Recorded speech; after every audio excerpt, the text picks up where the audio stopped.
हर हर महादेव, जय माता दी। जब हम कोई पूजा पाठ करते हैं, विशेष मंत्रों का जाप करते हैं, योग साधना इत्यादि करते हैं, भगवान की भक्ति की तरफ अग्रसर होने का प्रयास करते हैं, तब मन में सवाल आता है कि जिस मनोकामना की पूर्ति से हम यह व्रत किए थे या यह इस मंत्र का जाप किए थे, उसका फल हमें कब मिलना आरंभ हो जाएगा। जैसे कि किसी मंत्र का जाप कर रहे हैं, विशेष साधना कर रहे हैं किसी विशेष मनोकामना की पूर्ति के लिए, जैसे कोई सरकारी नौकरी मान लीजिए, या किसी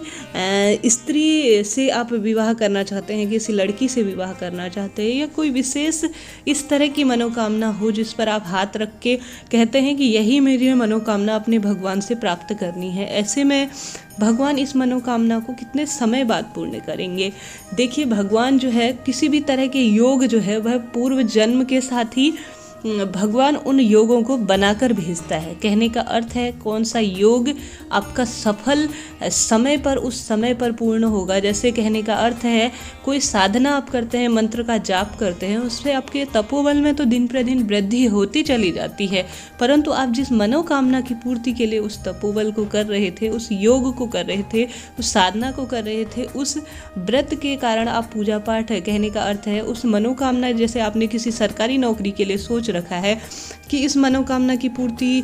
करने के लिए मैं इस व्रत को करूंगा या इस साधना को करूंगा, तो वह मनोकामना आपको सिद्ध फल तो देती है, परंतु मनोकामना आपकी कहीं पूर्ण होने में देर हो रही है। इसका अर्थ यह होता है कि वह आपके लिए उस समय सही नहीं है, परंतु थोड़े समय बाद आप विचार करते हैं वह आपने जो पाया है थोड़े समय बाद, कहने का अर्थ है सरकारी नौकरी तो आपकी लगी नहीं, परंतु अन्य माध्यमों से कोई बिजनेस आप करते हैं, कोई अन्य तरह का कार्य करते हैं, उस सरकारी नौकरी के बराबर ही आप जो है धन अर्जन कर रहे हैं, तो भगवान ने आपके लिए निश्चित की है कोई अन्य वस्तु और आप भाग रहे हैं किन्हीं अन्य वस्तु के पीछे। कहने का अर्थ है आपको अपनी पूजा पाठ साधना का फल तो मिल रहा है, परंतु किस रूप में मिल रहा है यह वह ईश्वर जानता है। वह आपके लिए जो चीज़ निर्धारित करके गया है,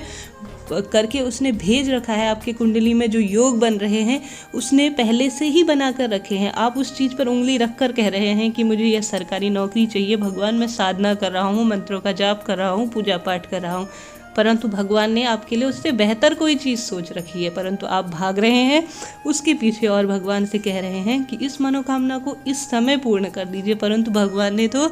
आपके लिए उससे बेहतर सोच रखा है। साथ ही किसी प्रेम विवाह के लिए, किसी स्त्री के लिए आप कह रहे हैं कि भगवान मैं इस मनोकामना की पूर्ति के लिए इतने मंत्रों का जाप करूँगा, यह साधना इस महिला के लिए मैं कर रहा हूँ, मैं इस प्रेम को पाना चाहता हूँ,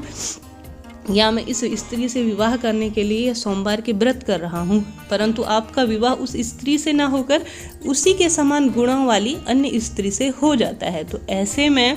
भगवान ने फिर आप उस समय तो बहुत दुखी होते हैं, ईश्वर को कोसते हैं, खुद को कोसते हैं, परंतु ईश्वर जो कह रहे हैं आगे चलकर आप कहते हैं कि कैसी बचकानी हरकतें थी मेरी, आखिर में क्या मांग रहा था भगवान ने मेरे लिए, तो मेरे ईश्वर ने जो सोचा है वह काफ़ी उत्तम है, उससे अधिक गुणों वाली महिला जो है आपको प्राप्त होती है, तब आप ईश्वर का धन्यवाद करते हैं। ऐसे में उसके साथ साथ आपके ईश्वर जो है आपको देने लगते हैं सुख समृद्धि शांति। कुछ समय बाद आपकी दिमाग और मन मस्तिष्क पर ईश्वर का वास होने लग जाता है, कार्य स्वयं धीरे धीरे बनने लग जाते हैं और आपको एक अलग तरह के तपोबल की प्राप्ति होने लग जाती है, ईश्वर की अनुभूति होने लग जाती है। आप उन चीज़ों को अनुभव करना उस समय तो कम करते हैं, परंतु जब मनोकामना पूर्ण होती है समय बाद, कहते हैं ना कि सही समय को आने में, सही वस्तु का चुनाव करने में ईश्वर हमेशा कुछ ना कुछ प्रत्येक व्यक्ति को सोच कर इस धरती पर भेजता है, परंतु वह समय जो है आप एक समय निश्चित करके चल रखे हैं। आप जो है किसी मनोकामना की पूर्ति के लिए निश्चित टाइम और समय और यही वस्तु मुझे चाहिए, इस तरह की आप जो है एक कहने का अर्थ है जिद पकड़ के बैठे, परंतु वह ईश्वर है, वह आपके लिए कुछ सोच के समझ के आपके योगों का निर्माण करा के अचानक किसी व्यक्ति को कोई वस्तु प्राप्त हो पाती है, तो आपने देखा भी होगा वह व्यक्ति उस चीज़ को बहुत अधिक संभाल भी नहीं पाता, और कहने का अर्थ है उसमें अलग तरह के रोग दोष और घमंड की भावना काफ़ी जो है विकसित हो जाती है। यह कोई हवा में कहने की बातें नहीं है, यह सत्यता पर आधारित है, ये नहीं कि कोई स्वप्न लोक की दुनिया पर आपको लेके जा रहे हैं, परंतु योगों के साथ धीरे धीरे अगर कोई वस्तु हमें प्राप्त होती है तो उसका सुख जो है विशेष होता है, अलग तरह की अनुभूति होती है। मंत्रों के जाप का फल भी मिलता है, पूजा पाठ का भी फल मिलता है और साथ ही साधनाओं का भी फल हमें मिलता ही है। बात होती है इन चीज़ों को समझने की, धैर्य के साथ, प्रभु के बनाए हुए योगों के साथ, और वह जो हमारे लिए निर्धारित करके छोड़ रखा है, हमारे जो भाग्य में लिखा है, और साथ ही पिछले जन्मों के कर्म और हमारे जो योगों का निर्माण करने के साथ वह हमें धरती पर भेजता है, वह खास होता है। उसका फल जो है काफ़ी प्रभावशाली होता है और बहुत लंबे समय तक इन चीज़ों का प्रभाव रहता है। इस तरह से आज की वीडियो, मुझे उम्मीद है आप सभी को पसंद आएगी, अच्छी लगी हो तो लाइक, शेयर और सब्सक्राइब जरूर करें। आज की वीडियो में इतना ही। जय माता दी, राधे राधे।